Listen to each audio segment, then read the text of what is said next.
Yeah, Shiloh.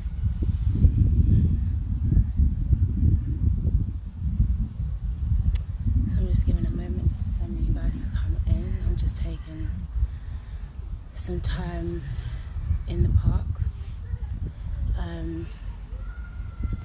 with my little family. They're off playing football at the moment, so I've got my little time to myself, and I thought I might as well go live, as there are some serious things I've been thinking about that I really feel like I need to just speak about publicly.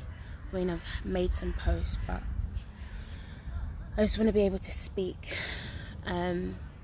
First of all, if you guys have not subscribed to my YouTube channel, True Self Project, that's where I do the majority of my content, so make sure that after this live you go over and you subscribe to the channel. And also, one more announcement that I do have to make, if I can actually find it. Do I have it with me? So I have a few pre-orders. I'm still waiting for my labels and the new bottles to come and the rest of the stock, but I have some wounded healer oils.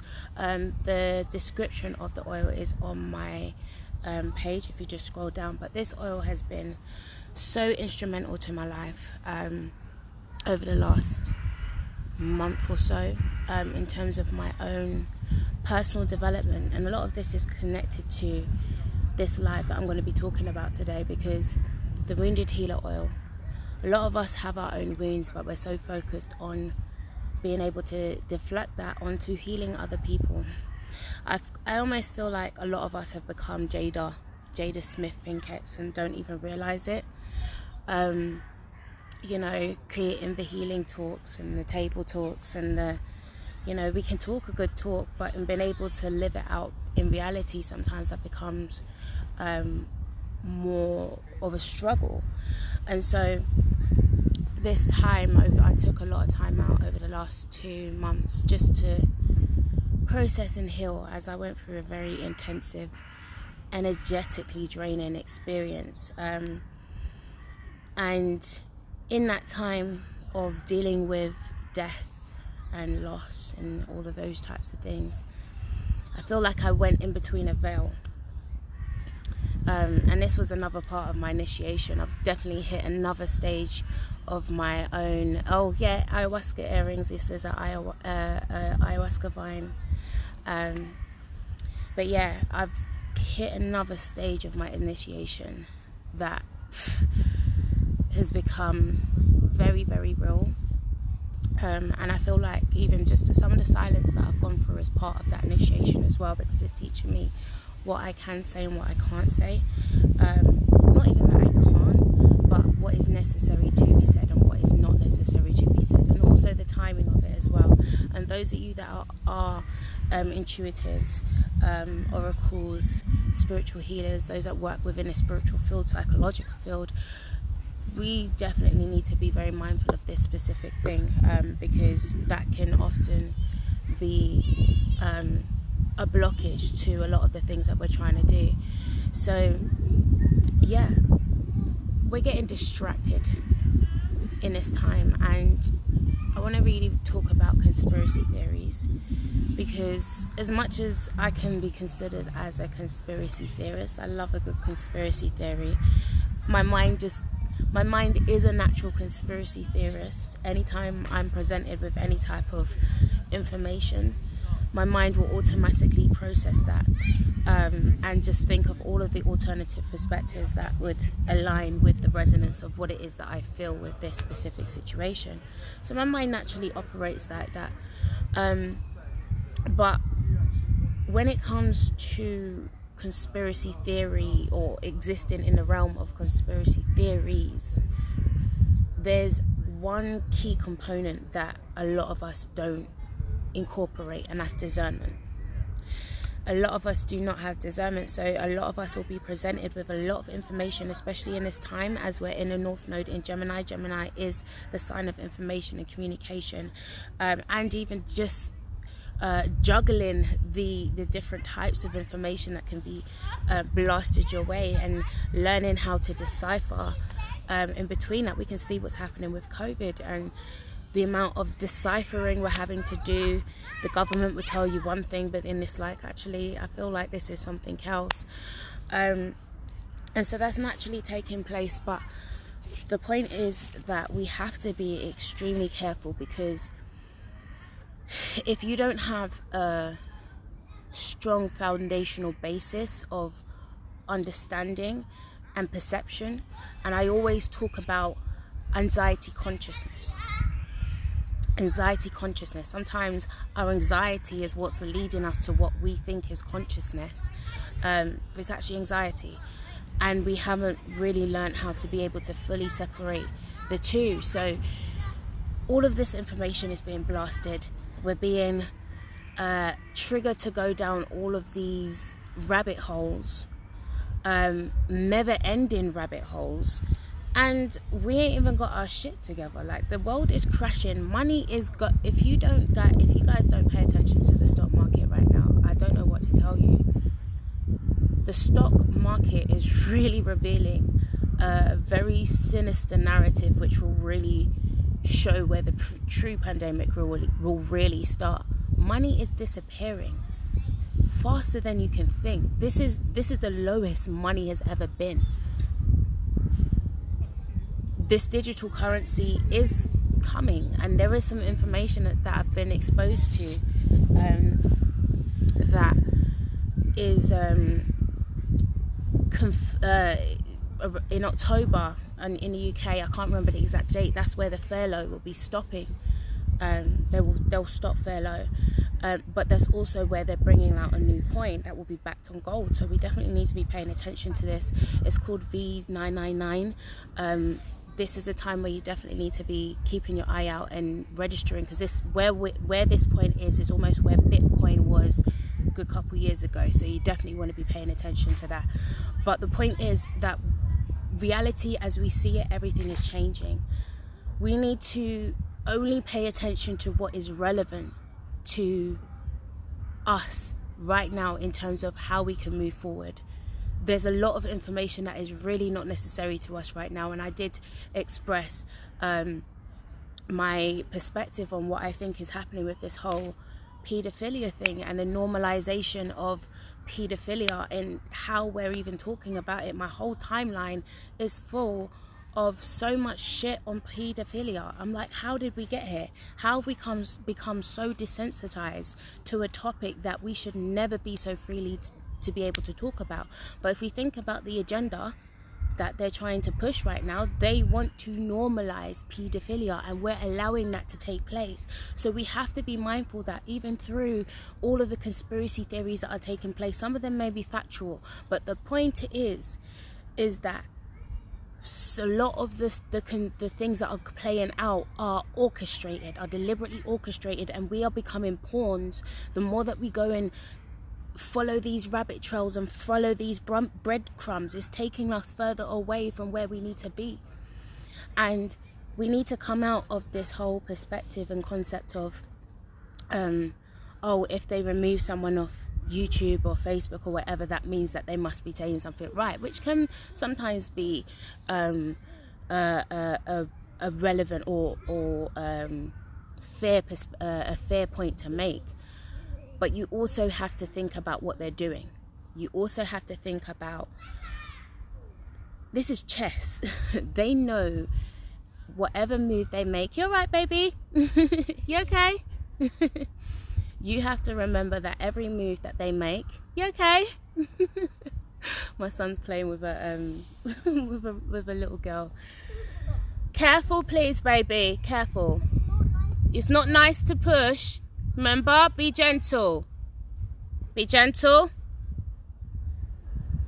Yeah.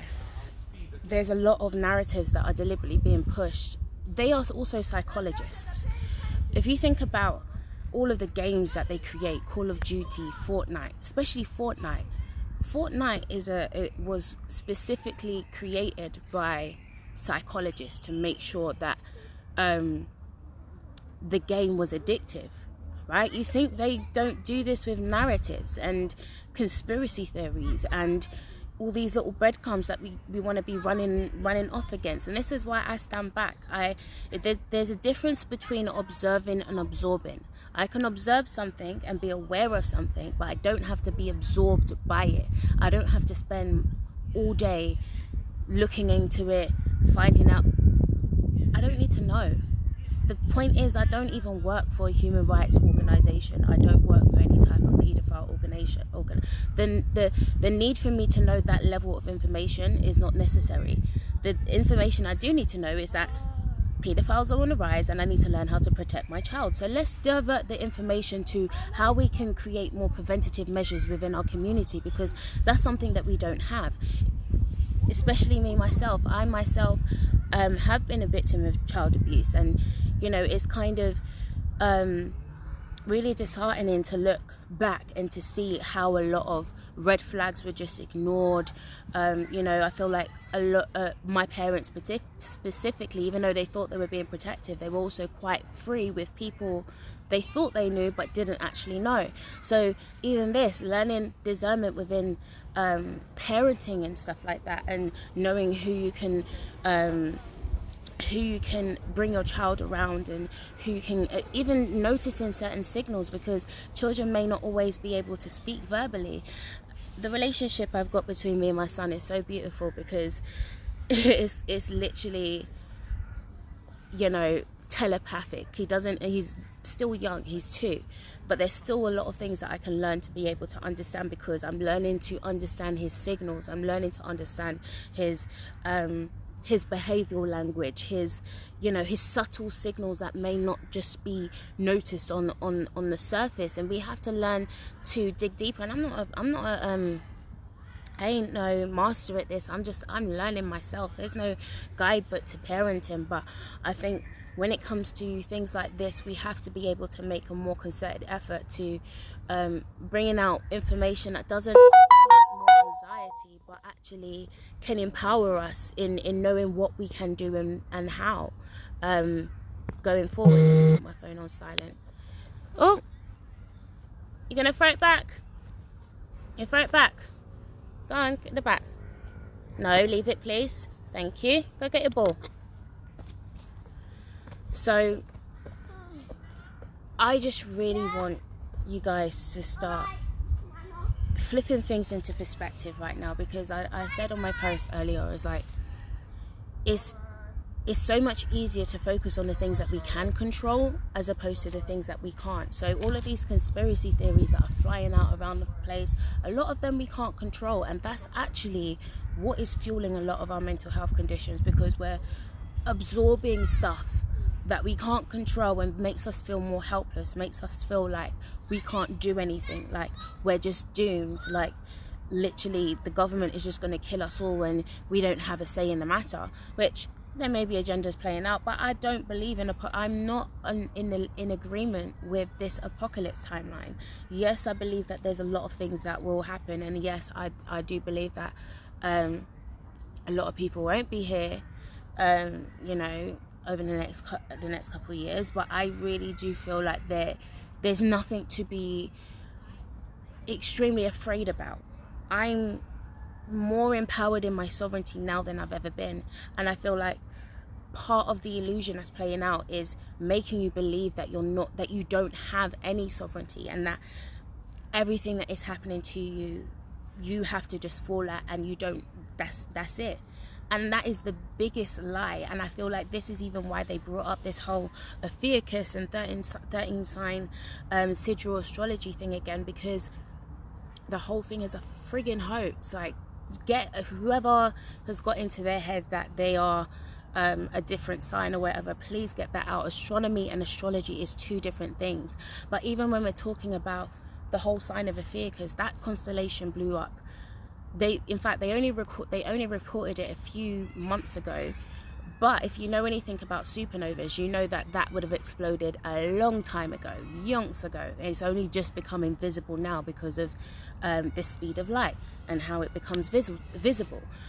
So the whole archetype of Ophiuchus was actually connected to sovereignty, which is why they want to be able to bringing that sign, because really there's no 13th sign. You are the 13th sign. You are the hidden. You are the 13 that they hide in all of the occultic narratives, and the 13 books that have been hid. All of that is all related to you, right? The hidden aspects of yourself. So whilst 2019 was 400 years since the 400 year of slavery, the 400 year curse of slavery was broken. 2019, that's 400 years. So there's an ending, a breaking of this slavery system, right? And this curse. But they have to be able to get you mentally. They have to psychologically make you believe that you're still enslaved. Mental slavery really is the only type of slavery. If you believe that you're enslaved, that's it. If you believed that for you to be able to exist on this realm, you have to be wearing a mask. You can't go into any shops right now without a mask. I still have not put on a mask, and I still refuse to, because I'm not doing it. I'm not. I don't care. And to be honest, I can't breathe. I still would like to understand the logic of why people are wearing masks in this type of heat. That is more of a danger than anything I can ever think of. Like the passing out, I can't even breathe. I struggle to breathe naturally. Like I genuinely struggle with breathing. So that's another reason why I'm not even gonna restrict even more air being able to come into me by wearing a mask. It just defeats the object. But the point is that we have to come out of this construct or illusion of someone having control over us, and that can play out in so many different ways. That can even play out in an emotional way, where if you've been in abusive situations, you can almost have this subconscious projection that someone has control over you, and no one's going to have control over me, I'm going to have control. And that in itself is a program that is not really effective, because it's still battling yourself. But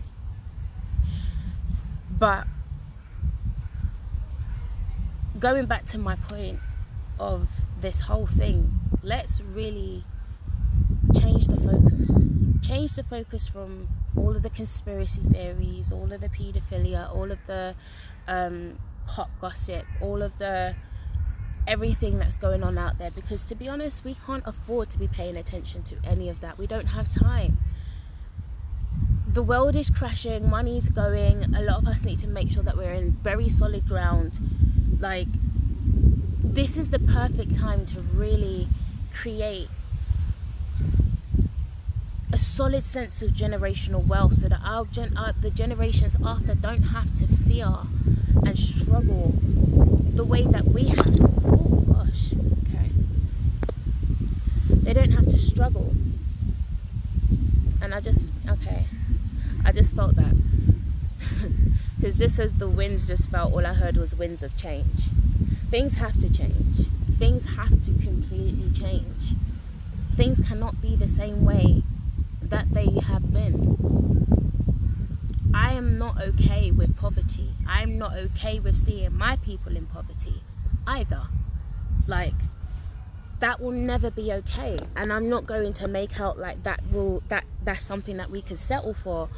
But the fact is, from the next few months going forward, we're entering a very, very scary time where poverty can be a very real reality for a lot of people. And so the necessity to switch your perspective and make sure that your perspective is in the right place, right? In making sure, because a lot of us don't even have jobs right now. How many people have been made redundant or have lost their job through this pandemic? How are people making money? How are people going to get food? And I feel like there's going to be some food shortages. I feel like we're even in a drought. They haven't announced it, but I'm sitting on the grass. The grass feels so hay-like. And we haven't really had rain. So there's a lot of things that can potentially happen. And I don't want to make people fearful or anything, but it's just to make you flip perspective. Like, we need to ground right now, and if you guys have been following me from last year and on my YouTube channel, I was bringing a very, very clear message from last Saturn retrograde, which was get down here, get grounded, because there's some shit that's going to play out that you're going to have to physically have to face and deal with, and it's going to affect all of us. This is where everything's going to become real. We can't be in airy fairyland all the time and expecting that things are just going to resolve itself. That is not what's going to happen. And if you're still on that type of mindset or perspective right now, you're going to have a very rude awakening soon, because you have to do something. You have to do something. It's quite interesting how even the creative industry has been very heavily affected, the arts industry, you know, and I'm first an artist, and it's so crazy because one of the things that's been in my spirit over the last few years is that you can't only rely on your voice, you can't only rely on your talent. What else do you have? And Rihanna knows this. In fact, a lot of the artists that have businesses and that are entrepreneurs, they understand this. But Rihanna is a G, because she really capitalized on this. And right now everyone's like, oh, Rihanna, where's your music? Rihanna's like, listen, I gotta make my P, yeah, because there's no money in music. They're not paying us the same way that they were paying us a few years ago. Streaming has really affected the music industry in such a massive way. Even concerts, I used to do a lot of session singing, so I would do backing vocals for an artist, or even play, because I was also a musician, so I used to play keys as well. Like, we can't get the same amount of money that we were getting a few years ago, because, you know, people are more streaming than going to places. And in fact, we want to talk about the black community and being and the black community supporting. Black people don't really support concerts like that unless it's a Movado or whatever. But when you kind of, especially when you look at the neo soul R&B-ish community, right? Because I that's my scene. If you go to like a Robert Glasper gig, you're gonna see the majority white people there. The majority of white people are supporting. The majority of black people are not. So, or it's where they're supporting. Black people would rather, and I don't want to generalize, but this is what I physically see with my own eyes as I'm going at the shift of what's taking place. Like, you know, streaming would more be a thing. You know, go on YouTube or find a free video. So, you know, a lot of us have been affected in many different ways, and so one of the things that was coming to me is that, yeah, you can't just rely on that. Like, what else do you have? What else can you bring? What else can you offer? And we're having to do that in so many different ways, and it's so crazy because I've been talking to a lot of my creative friends, and it's interesting seeing some of them come into different areas of themselves. You know, one would have been a dancer, now I'm thinking about doing hair, like, and that's a guy, and I'm like, wow, like, you never would have thought that. But at the same time, that I can see how that would work, and how that could fit into your branding and stuff like that. And it's like, well, okay, these shifts aren't just for to make things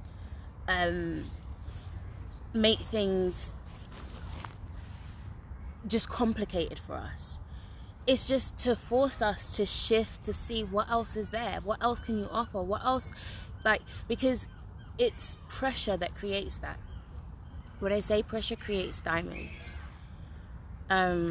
heat creates gold, fire creates gold. In fact, it refines gold. It gets rid of all the impurities. So we like to run away from the harsh aspects of what can actually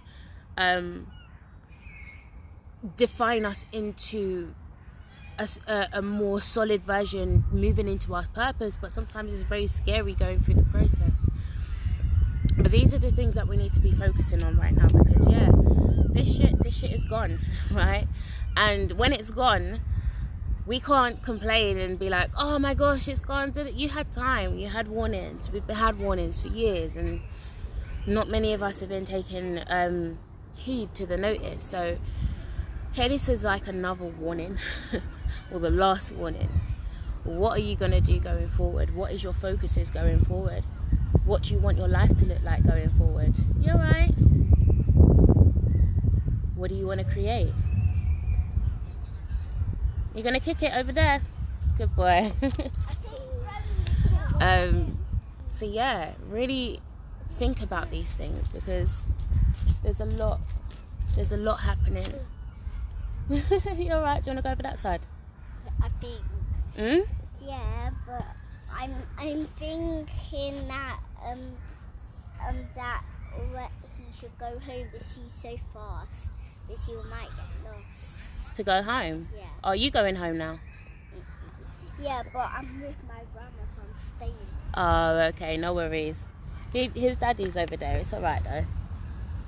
You go? Is your mama there? Your grandma there? Yeah. Okay. Go and give your ball over there. But my grandma is called Nana.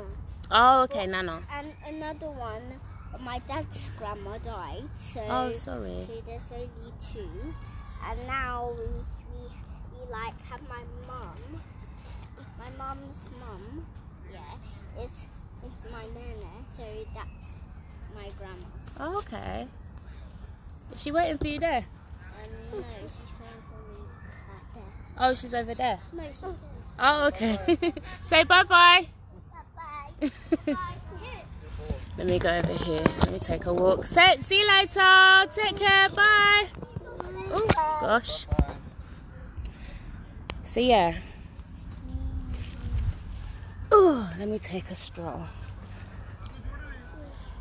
The floor is hella prickly as well. Mummy's coming back, yeah? You stay with Daddy? You stay with Daddy? Go over that side. Go over that side, please. Shiloh. Shiloh. Go back that side. Yeah, go back, Daddy. Go to Daddy. Children can chatty.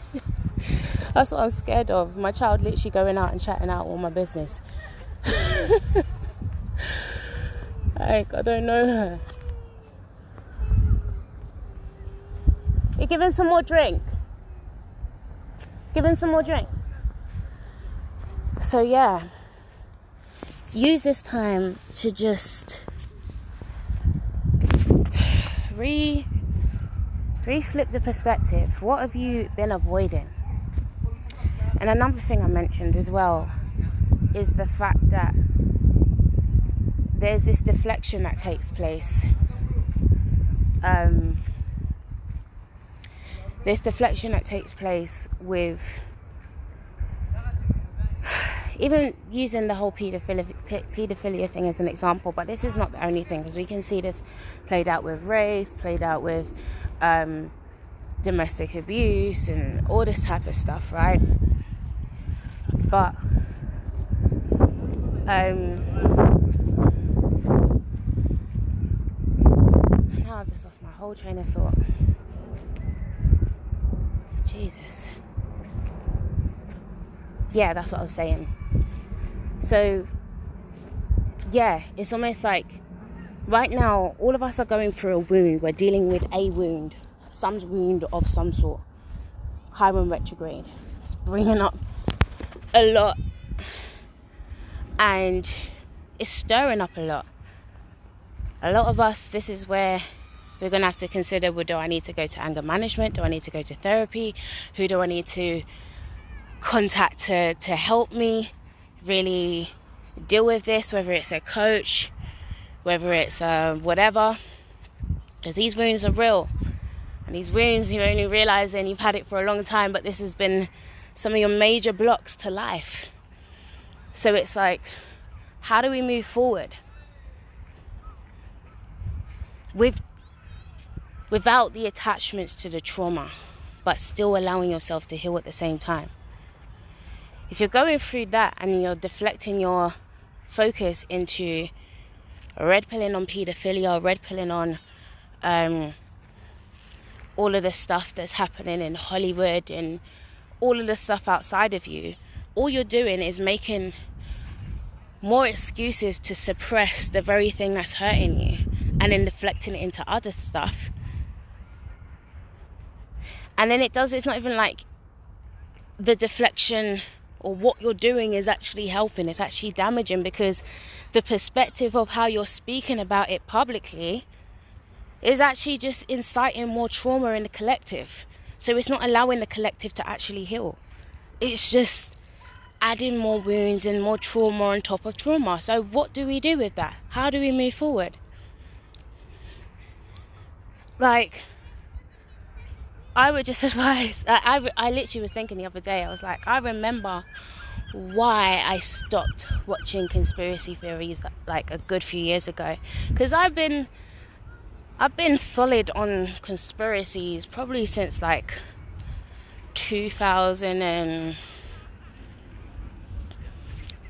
1999 coming into 2000. Probably 98. So I was probably like 8 years old. Because I was aware of like the whole millennium shit and stuff beforehand. And when the millennium hit, I was 10. But I remember around 2015, I was like, this shit ain't helping me. I'm in pain. How does me knowing all of this information help me? And then the frustrating thing is that you've got a lot of people that will say, without knowing this knowledge, that means that you're not woke. You're not conscious. Like, that is a very masculine orientated approach, because it's literally just the mind. And this is one thing I'm having to learn. Like, the last few weeks I've had to learn to just slap myself out my flipping mind, because too much mind work is destroying. It actually blocks you from living, because you're always in your mind. You're always trying to figure something out. And even sometimes we can even fantasize about shit in our mind and never actually actualize it, because you're still stuck in your mind. Right? So the mind gets overstimulated and the heart gets suppressed. So how does that help us? What type of being, what type of human being does that create? It's distorted. There's no balance. There's no equilibrium there.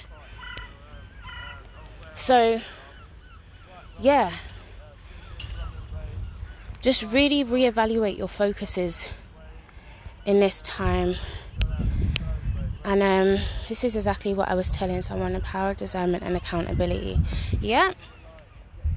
Discernment and accountability. And it's frustrating because, and I'm not saying this like just to speak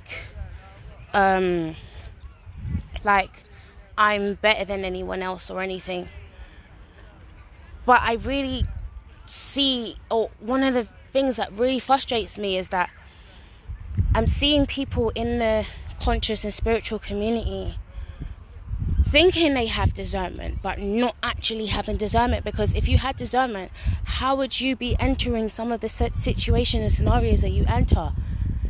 You need to develop your discernment, and that's okay if it's not developed. A lot of people's discernments are not developed. Some people didn't come into this world with that innate ability. In fact, a lot of my discernment I had to develop, because I was very, I guess I wouldn't say I was very naive, but I had a level of naivety that I had to learn to push through. That, because it's not even like I wouldn't know. I would just deliberately blind myself. So I had to learn how to remove those veils, and I'm still learning how to remove those veils. But I just learned that not everything needs my attention. Energy goes where energy flows. So if your energy is flowing in all of this paedophilia shit, please be mindful of the pendulum that flips back. Don't get mad. Because if you start manifesting some mad situations back, that's what your energy's been flowing into.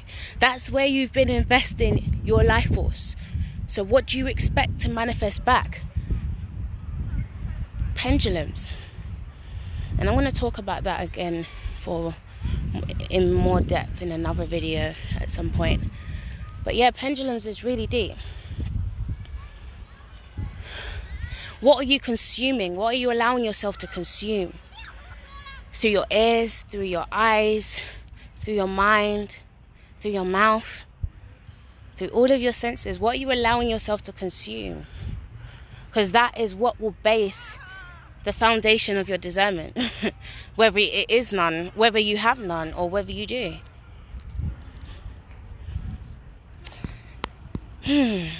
But yeah, that's all I wanted to say for now. I hope this message resonated with you. Yeah, I will do another thing on pendulums. I just don't want to put too many messages in one video. I know this is a bit scatty. I'm a Gemini, so you guys are gonna just have to flow with me.